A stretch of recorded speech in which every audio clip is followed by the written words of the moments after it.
Just a reminder to vote in this week's Locals poll, where you decide what deck I take to Locals every single week. Without any further ado, I hope you enjoyed the video. What's up, YouTube? Welcome back to the channel, and for today we've got the profile for the deck we brought to Locals this past week being Sacred Beast. So this was our first week at a different shop that we're going to start going to from here on out. The other shop that we used to go to, it unfortunately no longer hosts Yu-Gi-Oh! And will not carry any products, etc., etc. So, a little sad about that, but I think we did pretty good considering the deck that we brought to go 1 and 2 at a shop that has no restrictions. The old one, it basically would say no meta, but this one actually does allow meta. So the fact that we went 1 and 2, I think is pretty good, especially considering we took the ones we lost to Game 3, so it wasn't just a wash. But yeah, here's what it looks like on paper, and then we'll get to the card by card.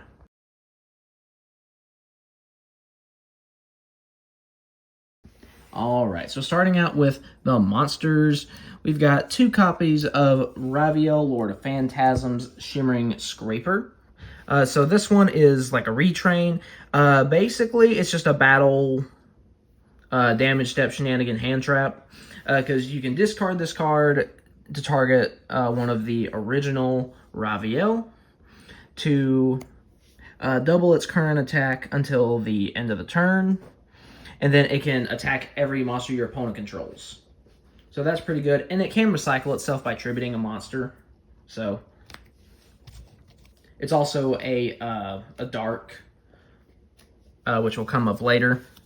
Next, 2 copies of Raviel, Lord of Phantasms. 2 copies of Hamon, Lord of Striking Thunder. And 2 copies of Uriah, Lord of Searing Flames. I think everyone kind of knows what they do at this point, so I'm not really going to go into in-depth explanations for those. Next, 3 copies of Phantasmal Summoning Beast. So this one, you can tribute it in order to add a Uriah, Hamon, or Raviel from deck to hand, and then immediately special summon a monster from your hand whose attack equals its own defense, ignoring its summoning conditions. So this basically allows you to search any of the Sacred Beasts and then special summon one.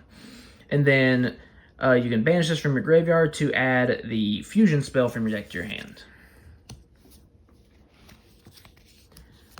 Next, 3 copies of Dark Summoning Beast. This one, you can tribute it in order to special summon a Uriah, Hamon, or Raviel from your deck, ignoring summoning conditions, but then you cannot attack for the rest of the turn. And then, of course, you can banish this from your grave to search one of the Sacred Beasts. Next, 3 copies of Dark Beckoning Beast. This one, when it's normal summoned, you get to add a Sacred Beast or one of the cards that mentions it in its card text from your deck to your hand. And then you get a second normal summon of a Fiend with 0/0. And finally, rounding out the monsters, we've got 2 copies of Chaos Summoning Beast. So this one, you can tribute this card in order to special summon one of the Sacred Beasts from your hand, ignoring its summoning conditions. And then you can banish this from your graveyard to add the field spell. Next, moving on to the spell cards. 3 copies of Opening of the Spirit Gates. When this one is activated, you add a card that is either one of the Sacred Beasts or a monster that mentions it from your deck to your hand. And then it does have a second effect where you can discard a card as cost to special summon a Fiend monster with 0/0 from your graveyard. And then next, 2 copies of Cerulean Skyfire. This one specifically supports Hamon. So basically, while you have a attack position Hamon, Lord of Striking Thunder, you can negate a face-up spell or trap negate a face-up spell or trap effect activated by your opponent, and then change that Hamon to defense position. So, like, say for example, against Lunalight, I had a Hamon on the field. He went to activate Lunalight Wolf to fusion summon, and then I use this to negate that effect. So that was really nice. Next, 3 copies of the field spell, Fallen Paradise. It prevents the Sacred Beasts and Armatile, their fusion form, from being targeted and destroyed by your opponent's card effects. And then once per turn, if you have one of the Sacred Beasts or Armatile in your monster zone, you can draw 2 cards. Next, 1 copy of Dimension Fusion Destruction. This is the fusion spell. You can banish the Sacred Beast from your hand, field, and or graveyard in order to fusion summon. And then you also take no battle damage from attacks involving the monster spell summoned by this card's effect, which will be good for when we talk about the fusion monster later. And then if you actually have one of the Sacred Beasts on your field, then your opponent can't respond. So that's nice. Next, just some of the more generic cards. 1 copy of 1 for 1 to get to our little level 1 dude. 1 copy of Reasoning, just because there are all sorts of levels. Try to get a free body. Next, 3 copies of Allure of Darkness. Majority of the monsters are dark attribute, so just being able to try to take advantage of that. Next, 3 copies of Tokusano Shinkyojin. This is basically a trade-in, but for level 10s. So you send a monster or monsters from your hand or face of field whose total levels equal 10 to draw 2 cards. That is not once per turn. And then finally, 3 copies of Awakening of the Sacred Beasts. So basically, it gains effects based on how many of the Sacred Beasts you have on the field with different names. So if you have 1 or more, then each time your opponent summons a monster, you gain life points equal to the attack. If you have at least 2, then it's a one-sided skill drain. And then if you have all 3, then it's basically Macrocosmos. But basically, we're just trying to get the first and second effect. The one-sided skill drain is really nice. And that is actually it for the main deck. So now we're going to go on to the extra deck. So first, we're going to talk about the OG fusion, being Armatile the Chaos Phantom, or Chaos Phantasm, excuse me. He takes the original Sacred Beast's fusion material, and then he cannot be destroyed by battle, and he has a continuous effect that makes him gain 10,000 attack during your turn only. So this is why Dimension Fusion Destruction has that clause that the monster is special summoned by its effect. You don't take any battle damage from it. That's why. And then next, we've got the Retrain. Armatile the Chaos Phantasm, Phantom of Fury.